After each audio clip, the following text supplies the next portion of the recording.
用微光照亮夜晚，用温暖温润心灵。亲爱的朋友们，欢迎来到微光夜读。我确诊癌症那天，我的先生出轨了。他不仅纵容那女孩扇我耳光，还毒害我的狗。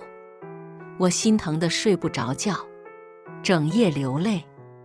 我曾是他最爱的人，他也承诺会爱我一辈子。后来他搂着那女孩对我说：“你不嫉妒吗？”我没告诉他，我得了癌症，快要死了。本频道将为您讲述各种各样的人生故事，也许有些故事会让您热泪盈眶，有些则会让您感叹人生百态。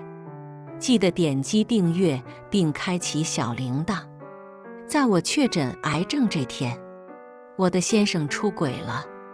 冬至这天，下了很大的雪。我拿着诊断书站在医院门口，望着茫茫的天地，凌乱的思绪只捋出一个念头：我死了，周案该怎么办？3天前，我总是呕吐，我以为是怀孕了，高高兴兴来医院检查，结果却查出是胃癌，还是晚期。我压着心酸，正要给他打电话，却看到他搂着一个女孩往门诊楼方向走。漫天飞雪间，高大英俊的男人体贴呵护着小鸟依人的女孩。蓦地，我怔了一下，只是呆呆地盯着那熟悉的背影。我吸了下鼻子，莫名走了神。我的先生叫周案，我们从校服到婚纱已经10年了。我从不质疑周案对我的爱。结婚不到1年，我们就有了爱情的结晶。怀孕前的3个月，周案总是一脸幸福。他说感谢我让他当爸爸。怀孕5个月的时候胎停，我给周案打电话时，他说有重要应酬，等忙完了就赶过来。不等我回应，电话那头就传来几声忙音。进手术室前，麻醉开始发挥作用，我陷入了一场回忆的梦境。大2那年，我和周案谈了一场轰轰烈烈的恋爱。我是学校公认的乖乖女，周案是学校出了名的浪子。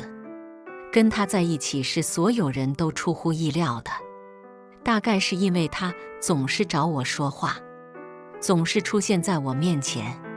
程木，你知道隔壁班的瓜吗？老劲爆了。程木，你饿了吗？程木，要不要一起走？我从没想过和周案有任何交集，直到那天我收到了他的信息，是一条视频。刚开始是从他的视角拍，可以看得出撑着伞，后面镜头一转，是学校的那条流浪狗，它喘着气。我想着都出来了，来帮你看看小狗吧。我们学校门口有一只很可爱的流浪狗，我很喜欢，路过的时候常常停住脚步，给它投喂点食物。我也曾在自己的社交账号多次发过这只狗。后来我更新了一条朋友圈，想狗了。那天是雨天，学校冷得突然，操场上朝鲜，空气也潮湿。他穿着卫衣，戴着帽子，嘴角噙着笑，薄唇边荡漾出令人目眩的笑容。他抱着狗站在女生宿舍楼下，身前是狗，身后是他。从麻醉里醒来的时候，周案坐在床前握着我的手，我鼻子一酸，强忍着的眼泪立刻掉了下来。周案抬起手，轻轻地擦拭掉我脸上的泪水，一种说不出的心疼。从他心底翻涌。周岸上前轻抚我的脸颊，柔声安慰道：“木木，真的很抱歉，我会一直陪在你身边的，以后会好好对你的。”我垂眸看着他，他满脸懊悔，不知该说些什么，收起回忆。我安静地躺在沙发上，客厅很安静，直到屋里传来狗叫声。毕业后，我就收养了这条狗，取名为安安。安安朝我过来，我木然地把它抱在怀里，它便用毛茸茸的身体使劲往我脸上蹭，小小的身体温热。我抱着它，忽然就掉了泪。原来年少时的情深真的会走到相看两不厌。凌晨3点，周岸回了家，我听到客厅的动静醒了。在我印象中，周岸总是应酬到很晚才回家，他没有开灯，客厅一片漆黑。我站在卧室门口，能够清楚听到他的呼吸声。我想要开口问他，可我只是张了张嘴，又无声地合上了。第二天，好像什么都没有发生。我早早的就起来了，牵着安安到楼下散步。刚走到小区门口，一个清秀的小姑娘突然冲到我面前，啪的一巴掌，我的脸上顿时出现了清晰的指印，唇边也泛起了点点鲜红。我比你更适合周岸。我有些愣怔，等我看清时才发现他是周岸出轨的对象。你和周岸不过是受了婚姻的限制，你拖着不离婚有意思吗？我有些好笑，这位小姐，你知三当三，很骄傲啊。我的声音不算低，周围人都听见了。他脸气得通红，说着便要抬手打我。我反手就是一巴掌打在他的脸上，他一边捂着脸，一边身子忍不住颤抖起来。像你这样的捞女我见多了，你想要多少？他恶狠狠地盯着我，好像受到了莫大的侮辱。周岸说，跟我在一起才是真的快乐，我们是真爱。我冷笑一声，女孩子还是要有自尊心才好。他完全被我激怒，一把抓住我的衣服，拉扯之间，我把他猛地一推，他瞬间重重倒在地上。我听见他的尖叫，只见有什么东西顺着他的腿流下。周岸也就是这个时候赶到的。芊芊，周岸朝着这边踱步而来，他冷冷地看着我，眼眸染上一丝薄怒。程木，你最好祈祷芊芊没事，否则我一定不会放过你。安安忽然窜出来，对着周岸叫了2声。周岸一脚把安安踹开，我心里升腾起一股怒火，一巴掌打在周岸的脸上，对着他怒吼：周岸，我们还没离婚呢，你婚内出轨还有理了？周岸对着我浅笑一声，似乎带着嘲讽。我没理会他的嘲讽，抱着安安转身离开了。安安已经10岁了，相当于一个60岁的老人，被周岸这么一踢，有些喘不上气。一直到检查完，安安都没有哼唧一句。我把她放在医院住院了。我回到家的时候，已经很晚了。北风呼啸，吹打在脸上，像针扎一样生疼。在家门口，我看到了周岸和林芊芊。见我回来了，周岸一把抓住我的手腕，让我跪在林芊芊的面前道歉。他提高嗓门大喝道：程木，你不能生宝宝，你就把芊芊推倒，害她流产，你怎么这么恶毒？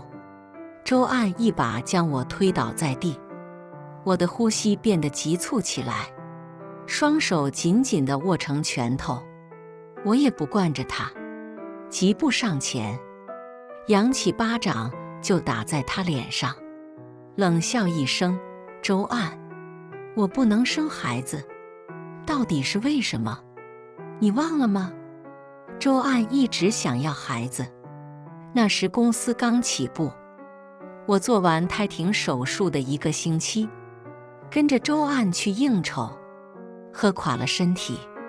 后来公司慢慢做大，在想要孩子的时候始终怀不上，医生说伤到了根本，以后子嗣艰难。周哥哥，我肚子好痛。林芊芊双手捂着肚子，扯了扯周岸的衣角。程木，你但凡有一丁点良心，立刻向芊芊道歉。我凭什么道歉？我凄然一笑，转身想走，却被林芊芊拦住，狠狠地扇我耳光。我红着眼眶，却不掉眼泪。眼前人已非彼时人，两两相望时，唯有失望。原来年少起梦，都是镜花水月。林芊芊顺势倒在周岸怀里，周哥哥，我头好晕。听到这话，周岸眉心皱得厉害，心底泛出一丝心疼。他看林芊芊的眼神，正如10年前看我的眼神。借着月光，我闭目静静地倚靠在沙发上，脸庞几乎白得没有一丝血色。我忽然就想知道，我死之后，周岸如果回想起现在，他会是什么的心情？腹部上隐隐约约的疼痛袭来，仿佛被看不见的野兽撕咬着。第2天早上起来，他没有去公司。周岸从不下厨，可他却为了林芊芊早早的就起来了，一个人在厨房里忙活了半天。厨房散发出诱人的香气。周岸端着熬好的鸡汤进了卧室，看向林芊芊时，嘴角噙着笑，眼神柔软；而看向我时，陌生又疏离。我有些想笑，我们认识20年，结婚10年，我竟也看不清周岸。我再也压制不住内心的恶心，去了医院看望安安。医生说安安休养得还不错，过几天就可以接回家了。我摸着安安毛茸茸的身体，她和周岸一样，陪了我10年。我把头埋在她的身上，用着只有我们2个能听到的声音：安安，我失去了曾经恋恋不舍的少年，他跟着风走了，不要我们了。安安似乎听懂了我的话，在我脸上蹭蹭。安安出院后，我把她带去老家看望妈妈。今天是妈妈的忌日，5年了，我已经不知道幸福是何物，更不知道发自内心的开心是什么感觉。好像妈妈的离开带走了所有。5年没有见到妈妈了，5年没有叫过妈妈，5年没有跟妈妈说说话了。妈妈去世后，我每天都在崩溃中自愈，又在自愈中崩溃。我仿佛也只有周岸一个亲人了。可如今，我唯一的亲人也要离开我了。我坐在妈妈的墓前，久久不能平静。安安扑在我怀里，我知道她是在安慰我。夜色深了，周围的一切都是静悄悄的。不远处，一个身影站在树下，拿着手电筒往身上晃来晃去。我抬眼盯着眼前的人，他似乎苍老了许多。一路上，我们没有说话，一直沉默着。我一直觉得我爸配不上我妈。爸爸这个代名词是个很伟岸的形象，而在我的记忆里，我爸爱喝酒，是个伪君子。我妈嫁给他的时候才18岁，他们在没感情的情况下生了我。重男轻女的爸爸每次喝酒都会骂我和妈妈是赔钱货。我妈不爱我，却也做到了当母亲的责任。我爸除了喝酒，什么都不会干，好吃懒做。18那年，我考上了清华大学。我拿着录取通知书回家时，我爸却当着我的面把档案撕毁了。为此，妈妈第一次和他大吵大闹。后来，妈妈为了我的前途，当着全校人的面跪求校长。因为成绩优秀，校长破格同意了。就在我以为一切都在往好的方向发展时，妈妈却诊断了乳腺癌。我妈怕影响我学习，偷偷瞒着做治疗，直到她撑不住了，还是大姨给我打的电话。周岸陪着我去了医院。我妈仰面朝天地躺在坑上，瘦弱的身体僵直而无助，脸上的皱纹似乎也更深了。我爸却在和牌友喝酒，直到妈妈去世他都没有出现。也就是那一天，周岸在我妈面前承诺，几许一人以偏爱，愿尽余生以慷慨。临走时，我爸塞给我一张卡，说是对我的补偿。他把我送到车站，目光又落在我脸上。木木，对不起，大抵是出于对我的愧疚、后悔、自责、难过、想念，太多的情绪几乎快要把他吞没。我上车前，偷偷把卡塞进了他衣服口袋里。我想，这大概是我最后一次见到他了吧。回到家后，周岸靠在沙发上，他的边上多了一个刺眼的人，林芊芊。暧昧的两人听见开门的声音，不慌不忙地朝我看过来，还知道回来。坐在那周岸冷眼看着我，语气不耐烦地说道。林芊芊撩了撩额间碎发，眼睛泛着一丝笑意。程木，人贵在知荣耻，周哥哥已经不爱你了，你怎么还有脸回家？林芊芊说话呛人，表情讥讽。瞧见林芊芊的笑容，我更觉得刺耳，急步上前就要打在她脸上。周岸起身想拦的时候，已经来不及了。预料之中的响声清脆地落在林芊芊的脸上。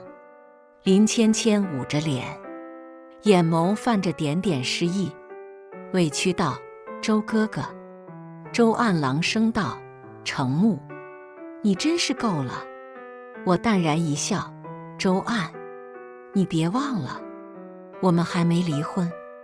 那又怎样？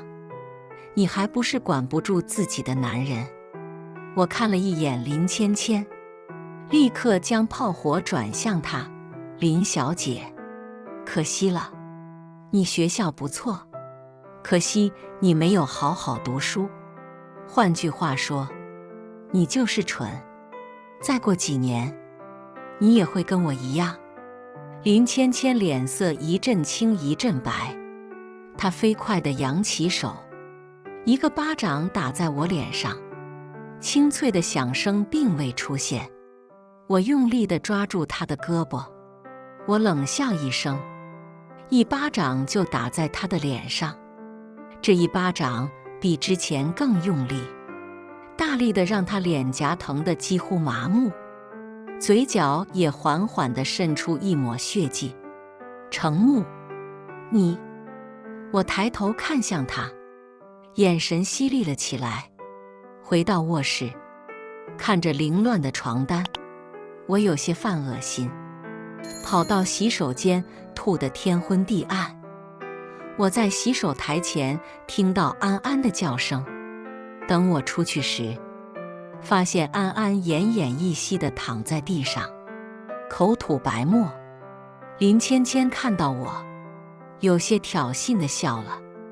我没理会她的挑衅，蹲下身抱住安安。我站起身来，整个人昏昏沉沉的，直接问：你把安安怎么了？林芊芊还在笑，还能怎么了？就喂她吃了点老鼠药。我的眼泪猛地掉下来，一瞬间手脚冰凉，唇控制不住的直哆嗦，脑子全是和安安在一起的画面。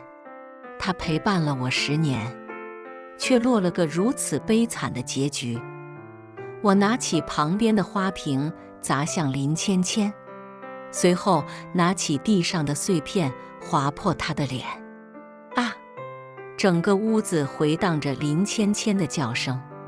我抓着她的衣领，想要刺向她脖子。周岸上来拦住我，我一巴掌打在她的脸上。我们还没离婚，你凭什么带她回来？安安是我的家人，是我们相处10年的亲人，你也下得了手吗？她有些怔了怔，看着我崩溃的样子，唇瓣抿得紧紧的，眼底像是染满了血色一样，心疼地抱住我，停顿了好久才开口，声音带着一丝轻微的颤抖：木木，你冷静一点。我猛地推开他，滚！我嫌恶心。我抱着安安就往医院跑。一瞬间，我感到我的天都塌了。安安，我不会让你有事的，你坚持一下，马上就到医院了。我跑了好几家宠物医院，没有一家医院开门。我绝望地瘫软在地。安安有些痛苦，扭动着身体，用着我听不懂的话喊了声：妈妈，对不起。随后在我怀里永远闭上了眼睛。冷风寂寂，我的心渐渐地冷却，一点温度都没有。安安，不要丢下我。尽管我怎么求他醒来，却怎么也得不到他的回应。直到天亮，安安冰冷的身体渐渐僵硬起来，我才接受他的离去。安安去世后，我整日流泪。世上无人会一直爱着我，可安安会。狗狗会一直爱着带它回家的那个人。我把安安葬在妈妈的旁边，2个最爱我的人，等我来与你们团聚。只是在那之前，大家都痛苦才对得起安安。我要送给林芊芊的不是简单的毁容，还有一把锋利的刀子。我要让周岸后悔，让他永远活在我的痛苦里。我要让他体会我的痛苦。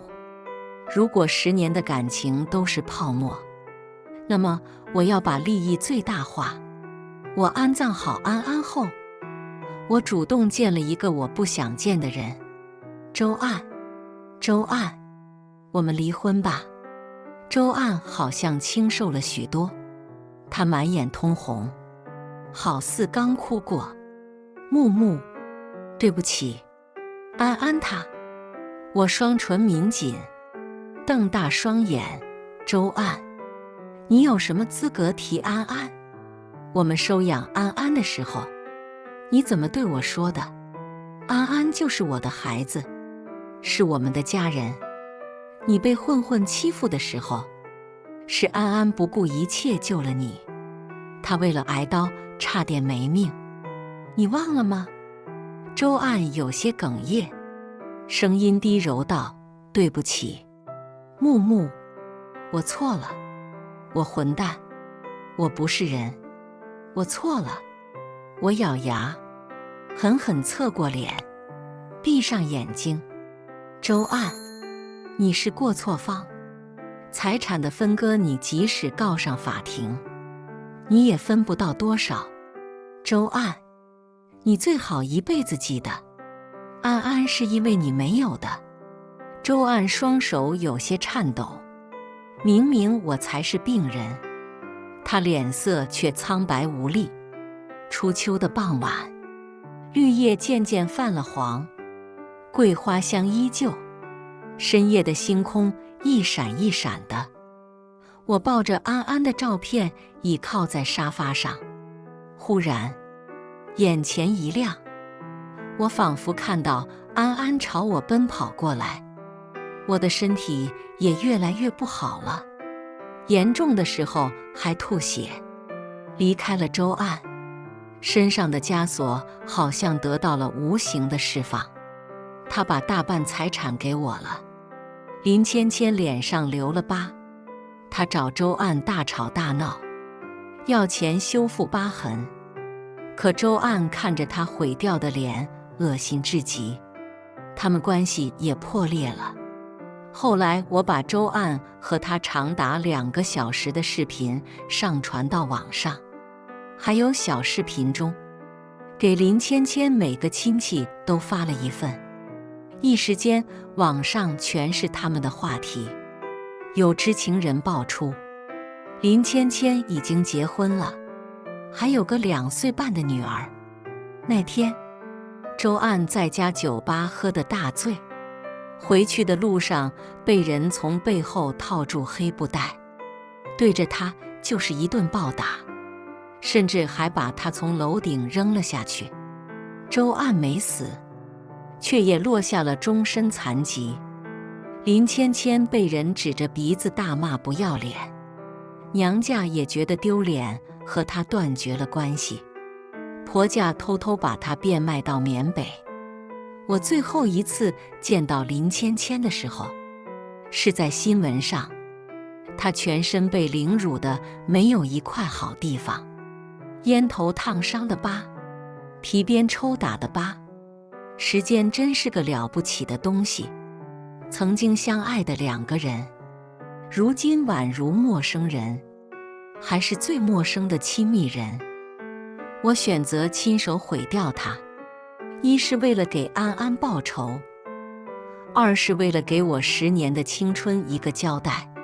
3个月后，我拖着虚弱的身体去看望周岸，他住在疗养院里，半身瘫痪，半身骨折，靠着机器支撑着。我打开了新闻，让他看到了林芊芊的遭遇，他却平静的跟不认识这个人似的。男人是无情的，思维是靠着那玩意思考的。当我拿出我的诊断书的时候，他先是一愣，然后把头深深埋在衣领。我在他面前蹲了下来，一字一顿道：我深爱过的少年，也曾深深爱过我。可后来他变坏了，狠狠地在我心里插了一把刀，又痛又心酸。20年5月13日，我确诊了胃癌晚期。从医院出来的时候，我只有一个念头，那就是我深爱的男人该怎么办？可他似乎预知了我的结局，早早地找了一个替身。那天我在医院门口看到他搂着一个女孩，我心口仿佛被人重重扎了一针，很痛很痛。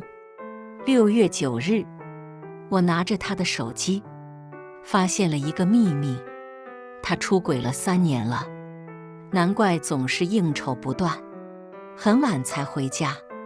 后来呀，他和那个女孩一起毒害了我的狗狗。我整日以泪洗面，他们却在我们房子里夜夜笙歌。我坐在沙发上，想着他们恶心的画面。事后，他搂着女孩问我：“你不嫉妒吗？”我只是望着他笑了笑，没告诉他。我得了癌症，快要死了。1个月后，他在新闻上看到，警方在流浪所发现一名女子，该女子是这所流浪所的老板，收养了数百只流浪狗。我死了，我死在了我最爱的狗狗旁边。临死前，我看到了安安，还有妈妈，他们来接我了。我的灵魂飘在半空中，看到周岸哭得泣不成声。周岸在房间里静静地坐了1个下午。午后的阳光，室内都是懒洋洋，可他好像被人勒住了脖子，快要窒息了，嘴里不断地喃喃道：“对不起，对不起。”人总是在失去后，才懂得后悔，懂得珍惜。对于我的复仇，周岸后悔也是一种精神耗费。后悔是比损失更大的损失，比错误更大的错误。我要让周岸永远活在对我和安安的愧疚之中。周岸，我们的爱情如同残破的风筝，在狂风暴雨里挣扎，最后只剩下孤独的线困在树上。周岸望着窗外，眼中忽然流光溢彩，说道：“木木，你看，窗外杏花都开了。”一滴悄无声息的泪从他脸颊滑落。周岸的视角，当年作为高学校浪子的我，却爱上了乖乖女程木。我第一次看到他就喜欢上他，可他总是一副高高在上的样子。我以为他天性不爱说话，于是我就找各种话题。慢慢的，他开口和我说话了。那时，我和所有母胎单身的朋友一样，看着成双成对的镜子里反射出我孤零零的一人，极度渴望尝一尝叫做恋爱的这东西的滋味。在我的强势攻破下，我和他在一起了。所有人都替他感到悲哀。很快，我的第一场恋爱来了。所有人觉得到我配不上他，可他并不在乎别人的目光。我和他当众秀恩爱，周围许多人传来羡慕的声音，羡慕我们可以在操场迎着斜阳牵手散步，在无人的角落浪漫耳语。围绕在我们身边的甜蜜气息不断充斥着我的恋爱神经。临近毕业的时候，他的妈妈得了癌症，快不行了。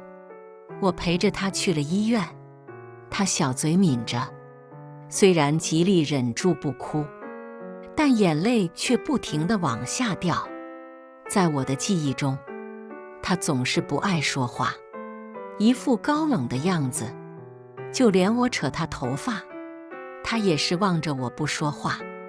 我看着他泪水，心情十分沉重。他妈妈葬礼结束后，我对他许下一个承诺：几许一人以偏爱，愿尽余生以慷慨。那时我就会想，我会给你一切，要让你做我的周太太，我要把你锁在我的世界里，永远不会让你离开。无论你走到哪里，我都会跟在你身后，陪你度过每一个春夏秋冬。毕业后，他去了另一个城市，我跟着他去了。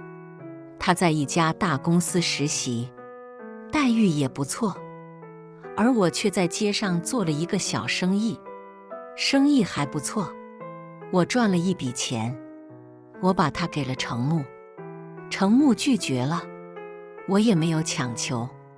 后来，生意有了起色，也逐渐做大了。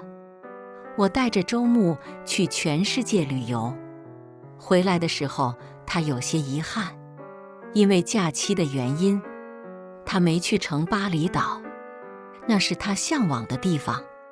到了最后一站的时候，我们回去了。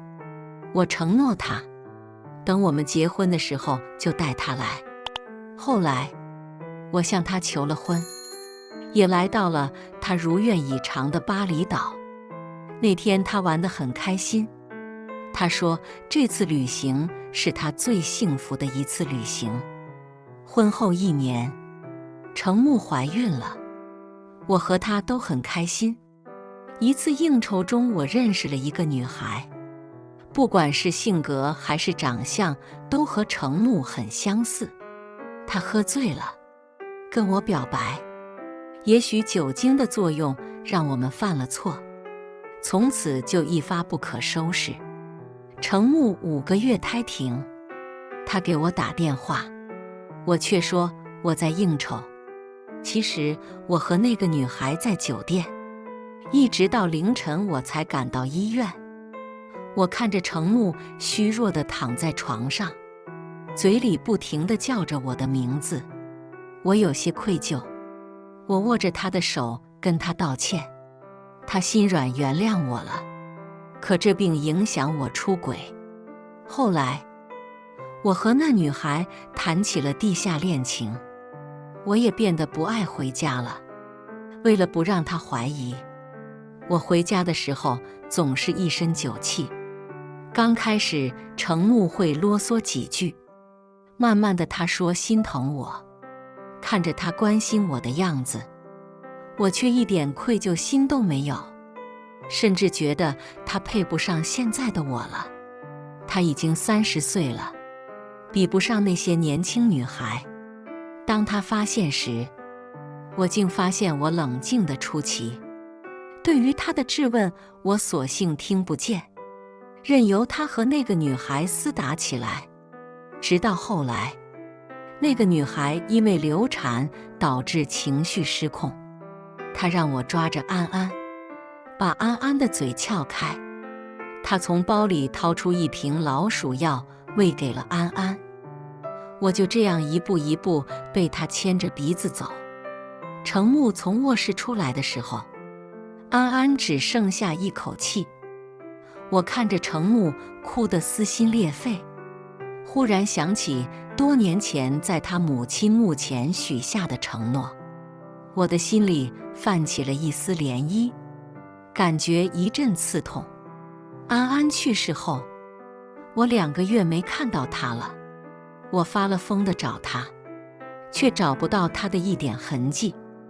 他主动找到了我，我想和他道歉，可他看我时的眼神心如死灰，我就知道他不会原谅我了。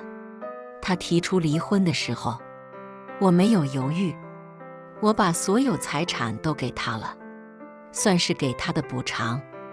我以为事情就这么过去了。几天后，我和那个女孩的视频上了热搜，我才知道那个女孩已经有了家庭。那一刻，我有些自嘲地笑了笑。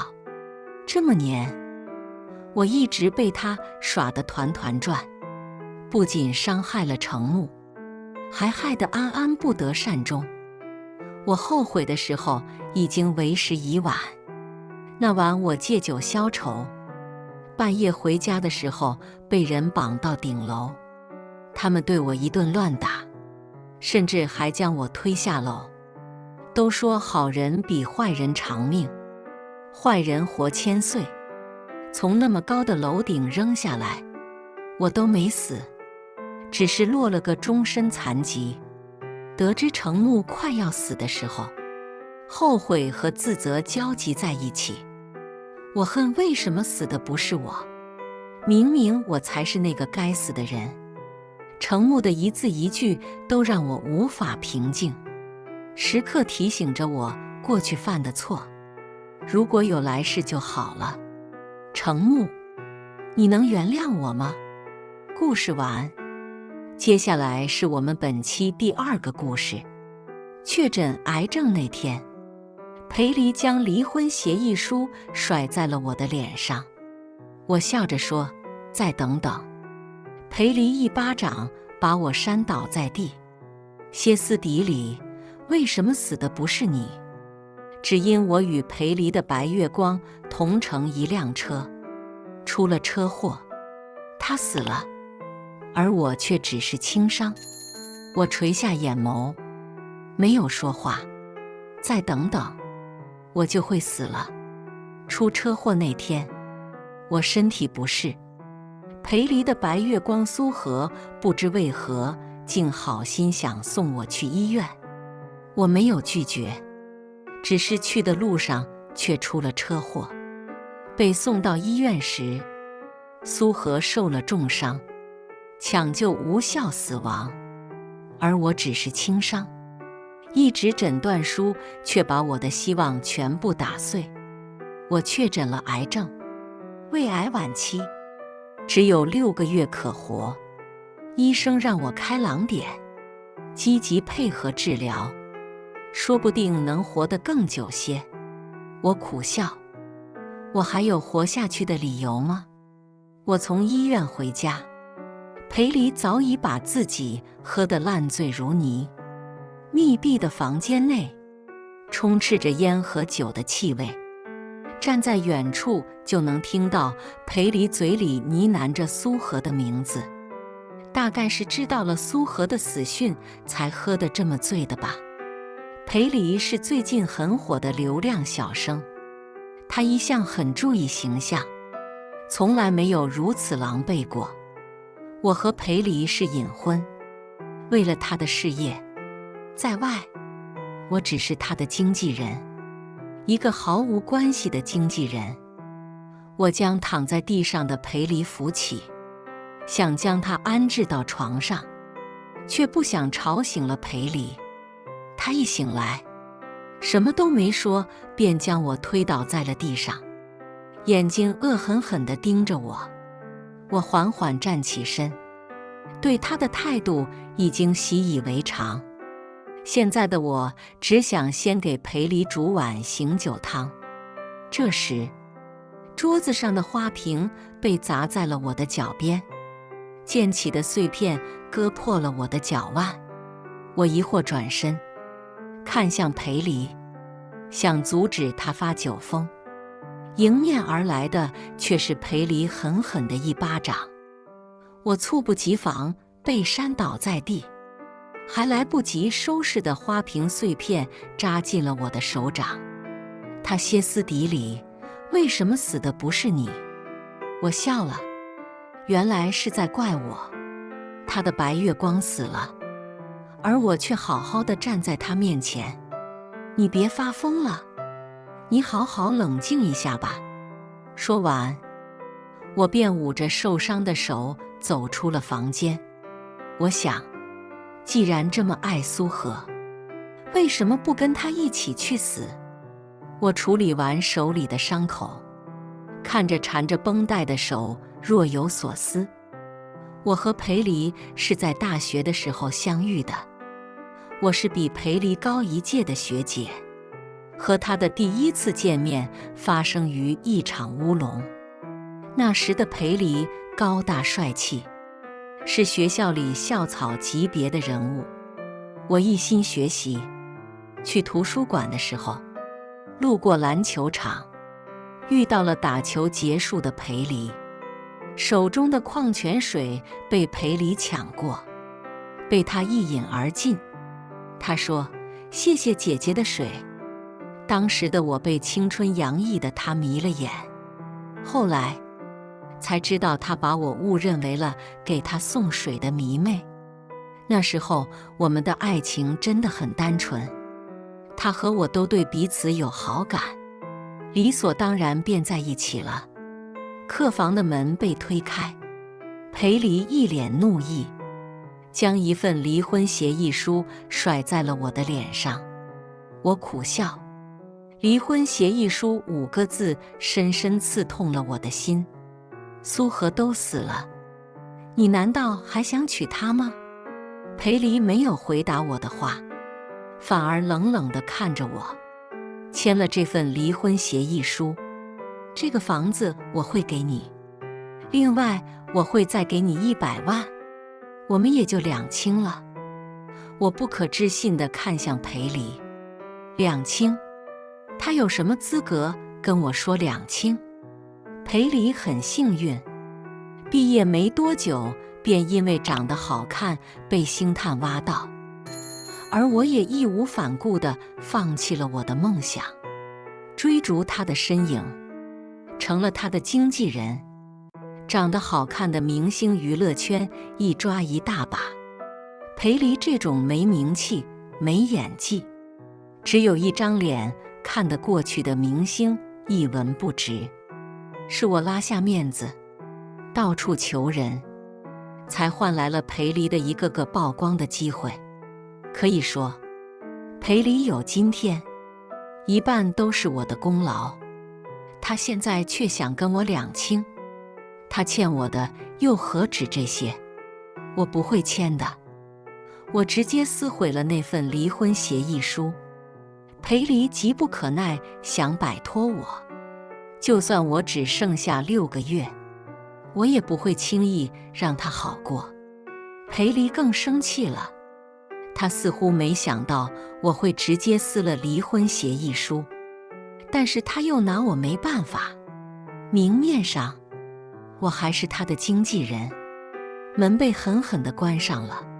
裴离走了，我一直都知道裴离有一个爱而不得的白月光。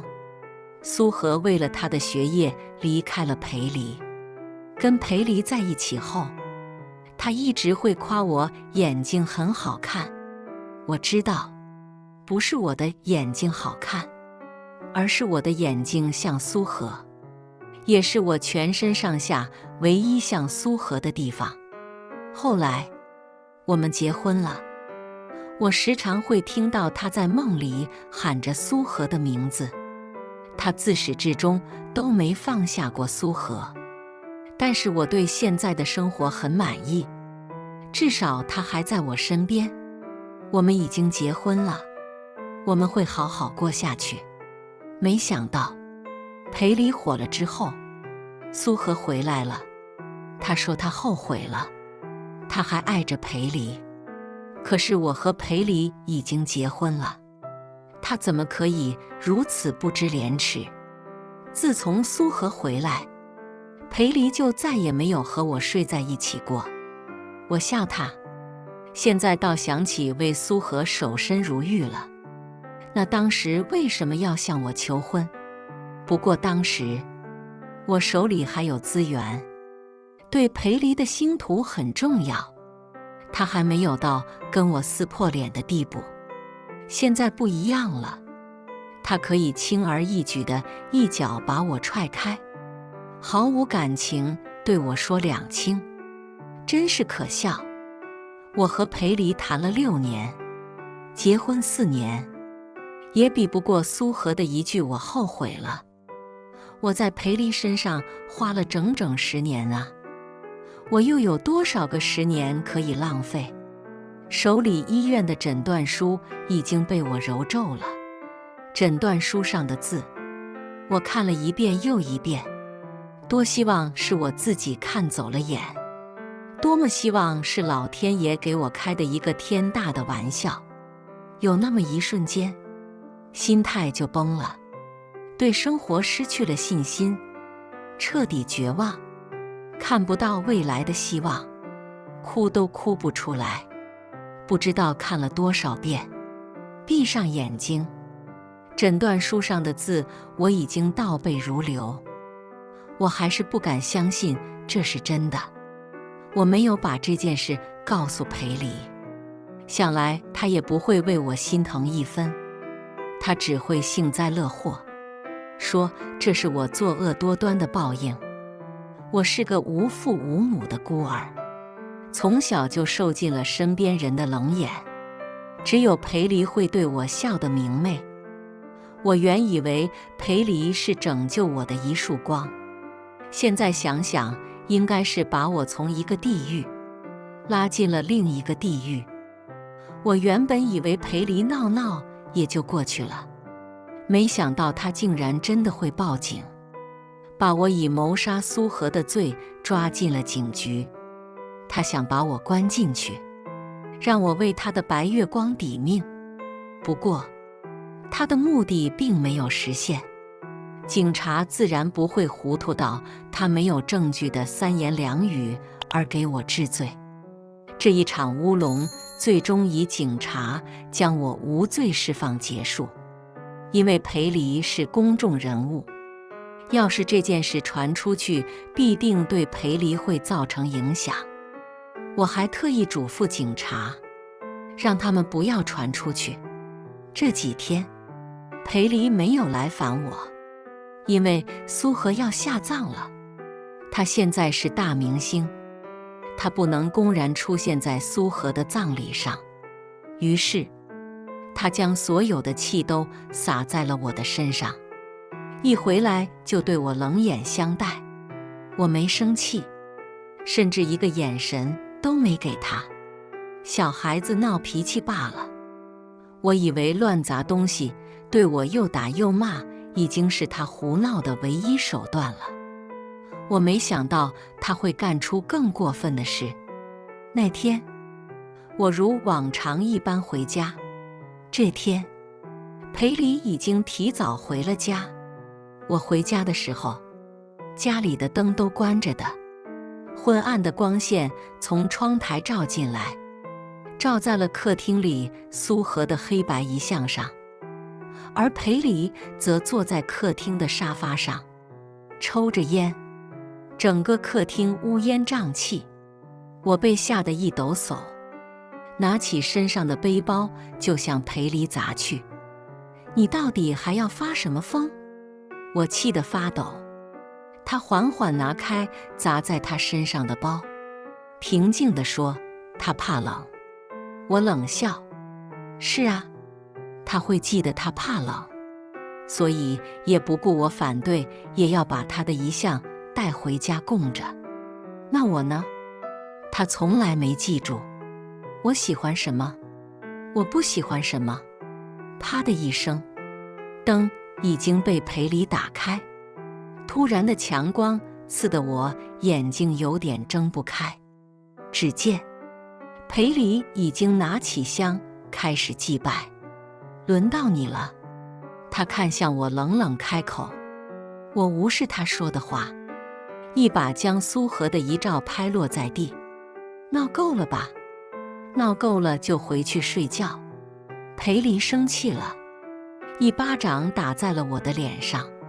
江元桥，他都死了，你还要羞辱他吗？捂着刺痛的脸，我喊道：“我羞辱他？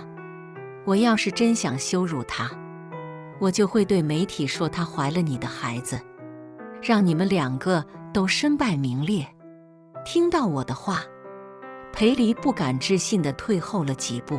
你怎么知道的？我怎么知道的？这重要吗？裴离，你们做都做了，还怕被别人知道吗？重要吗？是啊，这还重要吗？你不过是把我当成摇钱树，对你而言，只要我能给你挣钱，其他都无所谓。我没想到裴离原来一直都是这样想我的。我绝望地推开他，走回了自己的房间。这种祭拜的小游戏，就让他自己一个人玩玩吧。不过，今天我真的被气到了，猛咳了几声，一口血猛然出现在了掌心。本来想等收集到足够的证据，一次性报给记者，然后再离婚的，没想到却查出了癌症。不过没关系，反正我在这个世界上也没什么留恋的了。第二天，我看见客厅里苏荷的遗像并没有拿走，看来裴离这祭拜的小游戏玩得挺欢。原本以为裴离把苏荷的死怪在我头上只是为了得到些许慰藉，没想到他入戏这么深。很快这些都会结束的，他想闹多久都无所谓。回到公司后，我向公司提交了申请，决定不继续带裴离，而是选择带一个新的练习生。公司答应了，毕竟我已经是公司的金牌经纪人，而且裴离现在也红，换个经纪人对他影响不大，而我有机会为公司带来第二个裴离。裴离得知后，怒气冲冲地跑来我办公室兴师问罪：为什么要去带新人？腻了？你不是厌恶我，想让我去死吗？怎么，我少出现在你的面前，不是正如你的意吗？我轻描淡写，看都不看裴离一眼，继续为我带的新人筛选剧本。江元桥，这是你吸引我注意的新把戏吗？或者你是想换一个人，到处跪下来替他求资源？没错，裴离说的是事实，那的确是我。在他没名气的时候，这种卑躬屈膝的事没少为他干，现在他却把这些事拿出来当嘲笑我的理由。我继续看都不看他一眼。我可不像苏荷，把你当成宝。对于我的无视，裴离看起来更愤怒了。你不配跟他比。我笑了，我没有反驳他的话。是，你说的是，你的白月光，善良纯洁，谁都比不过他。所以现在可以出去了吗？我还有工作要忙。裴离不敢大闹我的办公室，毕竟如果他干了，明天的头版头条必然是他。他不敢拿他的未来打赌，所以裴离只能愤然离开。没有我，裴离的确不好过。换了一个经纪人之后，裴离的事业频频受挫。裴离从进入娱乐圈之后就毫无长进，不管是演技还是各项技能，裴离能火这么久，不过是靠我这些年积攒下来的人脉，以及我为他精心挑选的剧本。不需要太多演技，却对观众来说印象深刻又讨喜的角色，而这一切他都当成他自己努力的结果，把我的所有付出都当作理所应当。他的脸怎么这么大？我要让他知道，离开我，他将寸步难行。他没有再主动找我，就算事业受挫，他也没有低下头回来求我。不过，他想了其他办法来折磨我，来反抗我。于是，他开始每天带着不同的女人回家。这些女人有一个共同点，无一不是某一个地方很像苏荷。他想提醒我，他当时看上我只是因为我像苏荷的眼睛。我这种人，他一抓一大把，从来没有缺过，甚至不惜当着我的面和这些女人亲热。在他心里，我就是这般善妒的人。因为妒忌，所以故意制造了车让苏荷去死。只是他现在还没找到证据罢了。他以此威胁我，让我主动低头。不过，他终究是猜错了。对于他这种小孩子闹脾气的行为，我根本不在乎。只剩下为数不多日子的我，现在只想我自己过得开心点。对于我对他行为的无视，更加让他觉得他现在在做无用功。恼羞成怒的他停止了继续带女人回来的行为，他又继续拿出了他自认为的杀手锏——离婚协议书。我再次摇了摇头，再等等，笑着说话。那个秘密，我也没想告诉他，他不明白。再等等，我就真的要死了。对于他的威胁不起作用，他更加恼羞成怒，他开始砸东西，小到烟灰缸，大到花瓶等，只要能砸碎，都被他砸了个遍。甚至他会掐着我的脖子，用窒息感威胁我离婚。我从来都是笑着说再等等。其实对于他的威胁，我早已习以为常。早在谈恋爱的时候，他就经常以分手为理由让我答应他的要求。我爱他，所以我什么都依他。现在不一样了，现在什么对我来说都是无所谓了。他天天吵，天天闹，烦得我头疼。他不知道，我马上就会搬出去了。到时候，他想找机会在我面前晃悠，也不是那么容易的了。我给我新带的小新人报了一个出国旅游形式的综艺，也可以趁此机会好好出去玩玩。毕竟之前的10年，我一颗心扑在裴离身上，从来没有为自己想过。国外的景色很美，连空气都是甜的，只要没有裴离，不知道为什么，裴离就好像狗皮膏药一样跟了过来。在得知我报了这个综艺之后，也跟着报了这个综艺。以裴离现在都咖位，要进一个小综艺自然很容易。导演对于裴离的到来当然是10000个愿意，是谁都喜欢自己的节目多一点热点。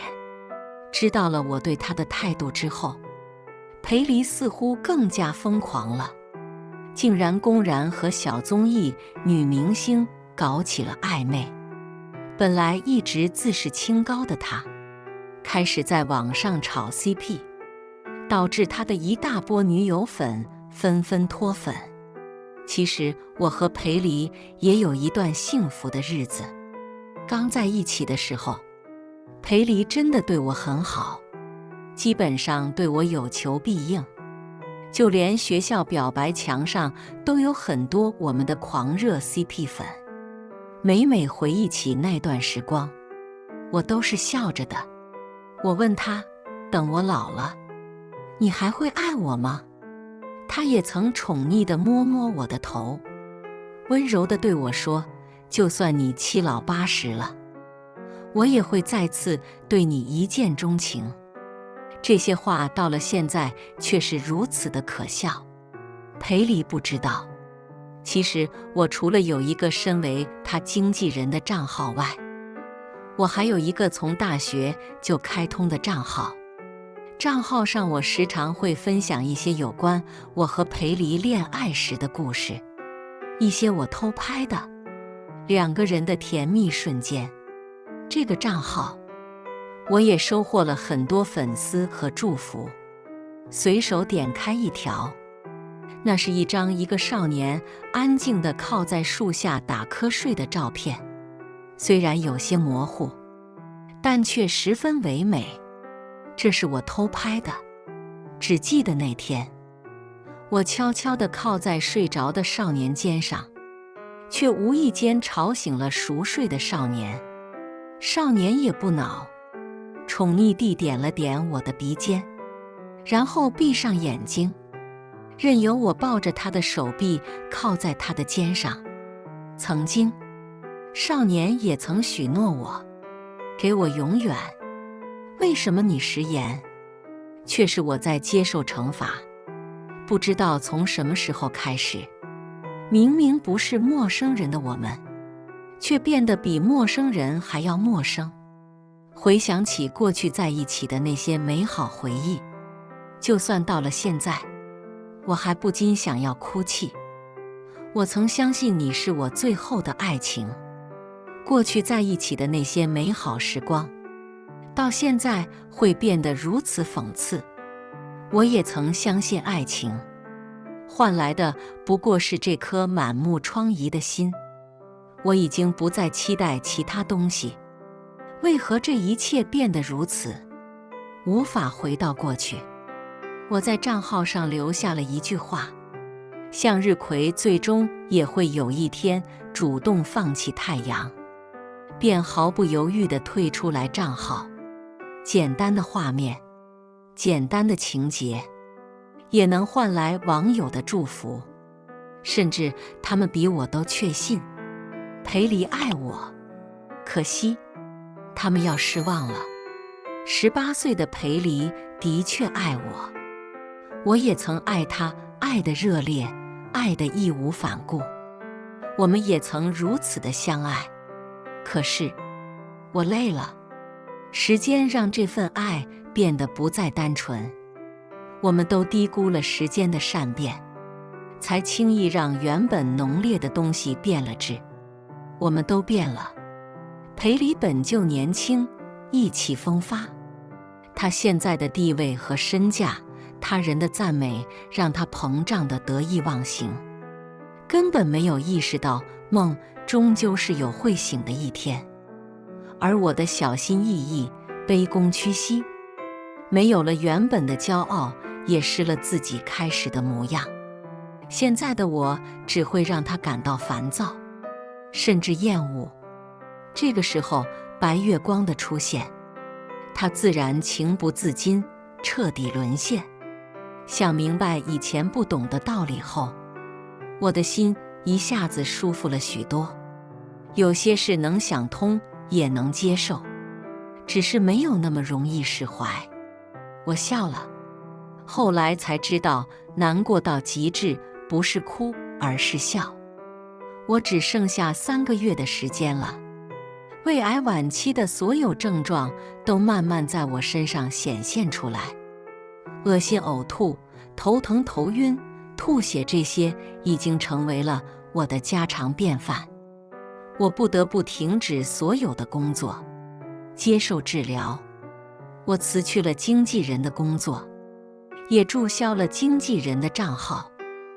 我仿佛是一个从来都没有出现在这个世界上的人。这个世界上我留下的痕迹，我在慢慢的一点点抹去。换句话来说，这个世界从来不会因为我而停止转动。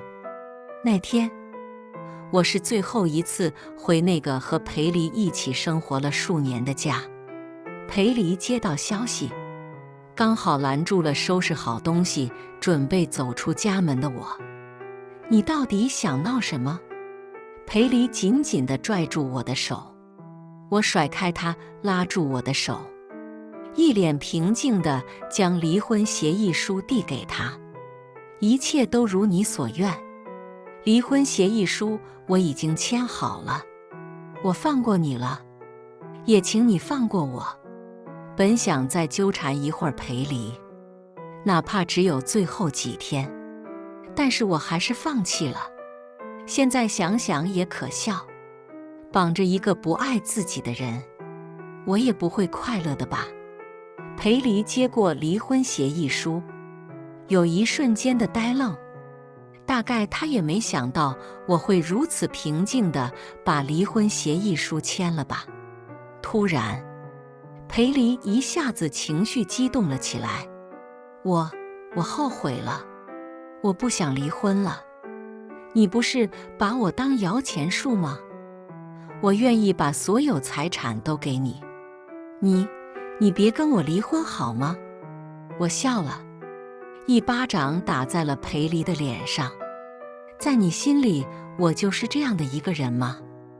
我从来都没在乎过你的那点钱，你的钱，我一分也不会拿。相处10年，你应该是最了解我、最清楚我为人的人，可还是把我说得这么不堪。你爱过我吗？裴离就这样直直地看着我，没有再理会裴离，我头也没有回，从他身边擦肩而过。我们都没有再说话，安静的只能听到我离开时高跟鞋的声音。走远了，我再也克制不住我往外流的眼泪。我和裴离离婚了，爱了这么多年，又如何能这样轻易放下？爱过吗？又怎么会没爱过？爱了这么多年，到头来却只有一句质疑的话：爱过吗？可悲，可气。房子是我和裴离一起买的，是我们的婚房。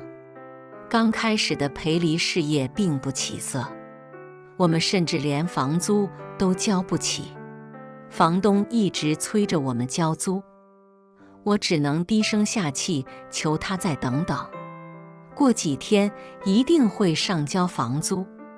当时的少年也曾对我许下承诺，等他挣钱了，一定先买一个属于我们自己的房子。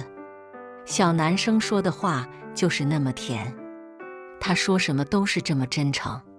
后来他成功了，我们也拥有了属于自己的一个小家，可他却渐渐不属于我了。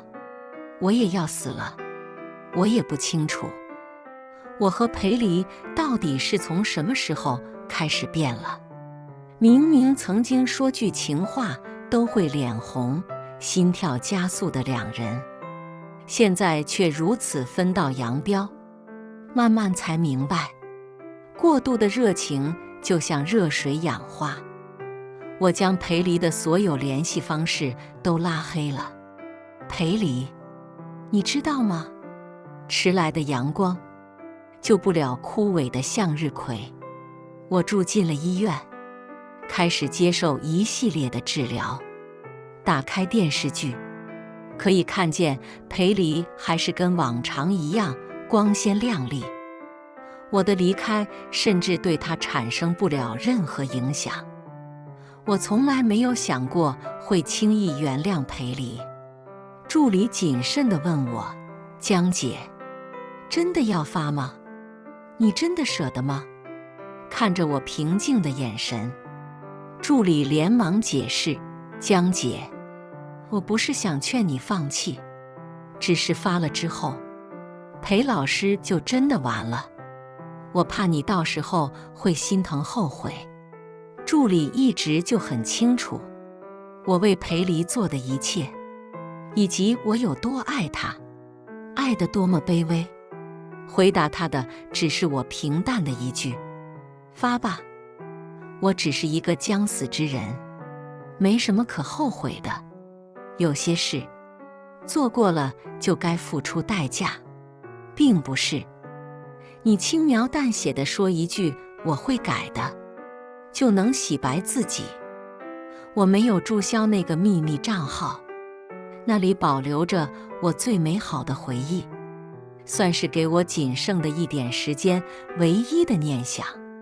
在那段回忆里，我也曾经是全世界最幸福的人，也有那样一个少年，让我觉得全世界的色彩都集中在他身上。那些黑料爆料后，裴离的演艺事业算是结束了。网上铺天盖地谩骂席卷而来，渣男、人渣，这些一直以来我最想当面骂他的话，通过网友的嘴传达给了他。也有很多人在网上询问我的踪迹，因为我是这场舆论漩涡中最大的受害者。这时也有人发现有关我的所有账号都注销了，就连我的联系电话都显示是空号。我就像人间蒸发一般，消失在了人们的视野中。我原本以为做完这些，我应该会高兴一些，我才发现，我似乎也没有想象中的那么大快人心。取而代之的是，我很平静，出奇的平静。是啊，我都要死了，裴离以后的生活是好还是坏，好像跟我也没有多大的关系了。我们两个也像两条无限蔓延的平行线，再也没有了相交的可能。黄昏很美，只是没了那个可以陪我看黄昏的人，被全网黑骂怕了。裴离最终妥协了，他删除了公开账号内所有的内容，只更新了一条动态。对不起。之后，他便退圈了，整个人销声灭迹。我不知道，他这声对不起是对谁道歉？是对辜负我的道歉，还是对他逝去的青春的道歉？归根到底，这些都与我没有关系了。但是也只有我自己清楚，就算到了生命的尽头，我仍然深爱着那个陪我度过青涩岁月的少年，仍然放不下我10年的执着。就算我再怎么逃避，还是阻止不了我想去关注他的心。我真的太爱他了。助理也骂我是恋爱脑上头，我总是笑而不语。又有谁会不爱自己生命中的唯一一束光？是裴离教会了我爱啊。最难过的是他对我没了新鲜感，而我却对他有了依赖感。不知道什么机缘巧合下，我和裴离竟然在医院相遇了。那天也是我和裴离最后一次见面。再次见到他，他已经不再是那个鲜衣怒马的少年，不再如以前那般光鲜亮丽。他看起来很狼狈，比苏荷去世的时候更加狼狈。以前的我大概会拍手叫好，大骂活该。现在的我似乎已经没了那样的想法。或许他现在也过得挺惨的，事业和爱情他都失去了。他似乎已经很久没有打理自己了，胡子拉碴，好像比我上一次见他时老了10岁。看着穿着病服一脸憔悴的我，他犹豫又拘谨地问我：你是不是生了很严重的病？我条件反射摇了摇头。自始至终，我都不想让裴离知道我要死了的消息。我不想我脆弱的一面彻底暴露在他的面前。我希望在他记忆里，我至少是体面的。很长时间的沉默过后，他继续开口：圆圆，我还能再来看看你吗？语气中带着些许乞求和委屈。圆圆，我已经有很久没听到他这样叫我了。曾几何时，这也曾是我们之间最亲密的称呼。不过，这些都过去了。我平静地开口，眼神中没有其他一点感情。裴离，我希望你能明白，迟来的深情比草芥。他急了，连忙解释：圆圆，我知道错了，你再给我一次机会好不好？裴离，我们已经过去了，失而复得的东西永远不会恢复到原来的样子。我希望我们都给彼此留一点最后的体面。我再次毅然决然地转身离开。裴离的出现已经彻底让我没了继续散步的心情。我不关心裴离以后会过怎样的生活，也不关心裴离今后会以什么方式走下去。我和裴离之间的爱本就是不平等的，在这段感情里，我实在是太累了。我为裴离付出了太多太多，现在我只想让自己稍微快乐点。后来，裴离好好的收拾了自己，再次出现在了那天相遇的地方。他执着地相信在那里会再次遇到我，执着地相信我还爱他，我就会再次原谅他，就像以前一样。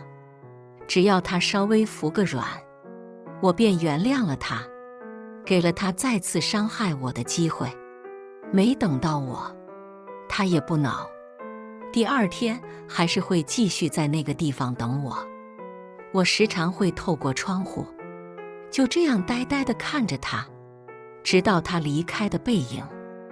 他现在的样子和我记忆中的他有些重合了，好像回到了很多年前。他怯懦地向我表白，我羞涩地点头答应时的样子。看到我的样子，助理有时也会叹一口气。他问我，真的不下去见见他了吗？或者至少让他知道你现在的病情。我摇了摇头，我已经放下了，只是是否真的放下了，只有我自己心里清楚。后来有一天，那个地方不再有了他的身影。从助理的口中，我得知裴离欠了很多钱，他把房子、车子都卖了。裴离现在去了呢，谁也不知道。后来的后来，我也无力再关注裴离的事了，因为我真的病得很严重，疼痛已经分走了我所有的注意力。病痛的折磨让我整个人消瘦了下来，脸色惨白，再也看不出来我也曾是一个阳光明媚的大美女。整日的化疗让我早已掉光了头发，可能我最后的体面就是出去散步的时候戴个帽子。主治医师、助理时常会劝我，让我开朗一点，对病情好转有帮助。我也曾试着改变自己，让自己开心点。要是有力气起来，我都会每天按时出来散散步，看看风景。就算没有胃口，我也会尽量好好吃饭，尽管吃完的都会全部吐出来。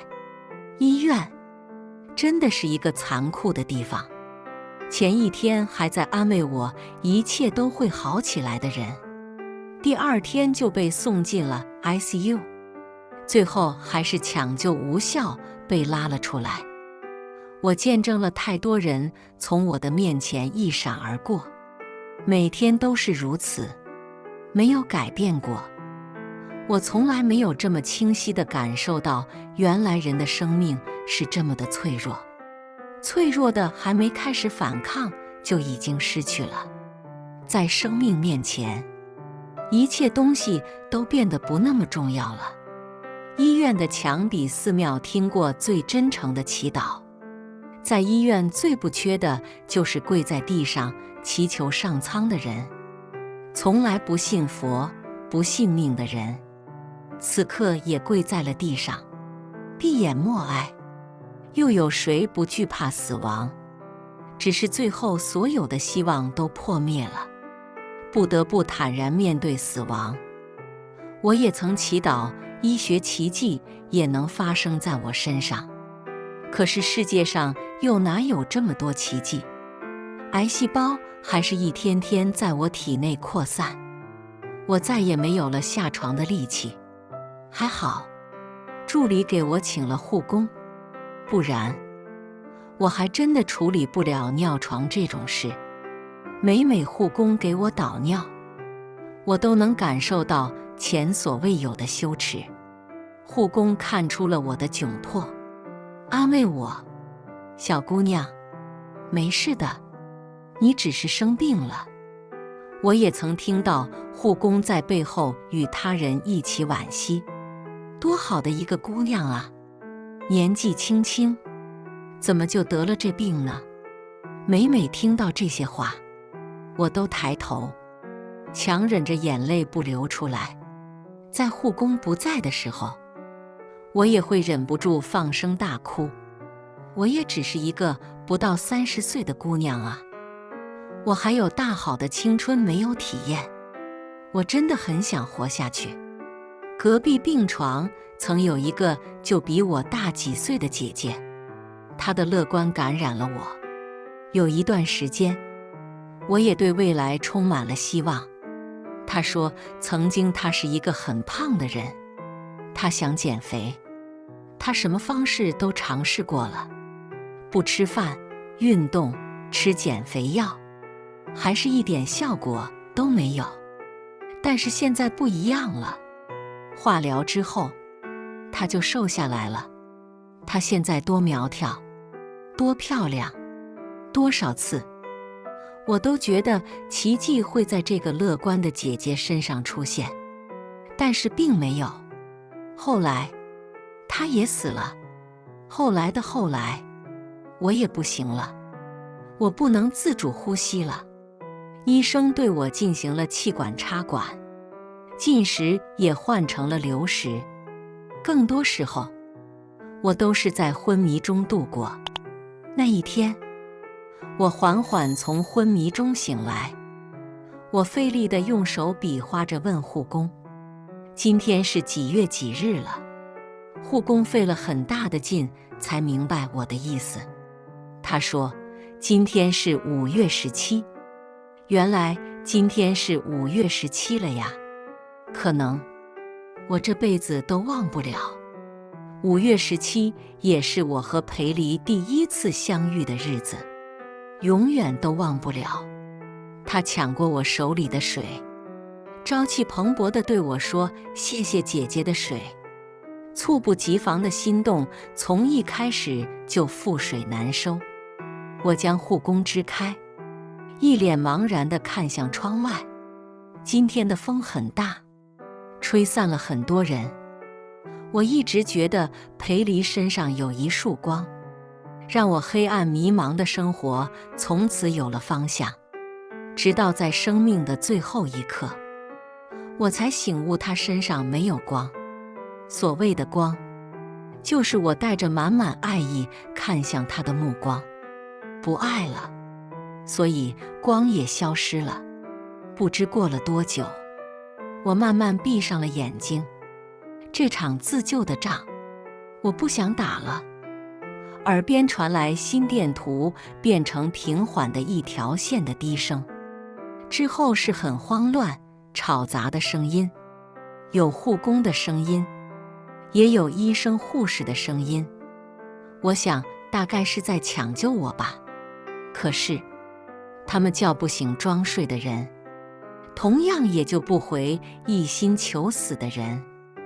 我的一生如昙花一现般短暂，有时候想想，死了也好，至少死了之后就不用像活着的时候一样痛苦了。最后，我还是死了，死在了最爱他的时候。我依稀可以感受到，有这样一个人，每年的5月17都会在我的坟前放一束花，然后在我的坟前站很久，风雨无阻。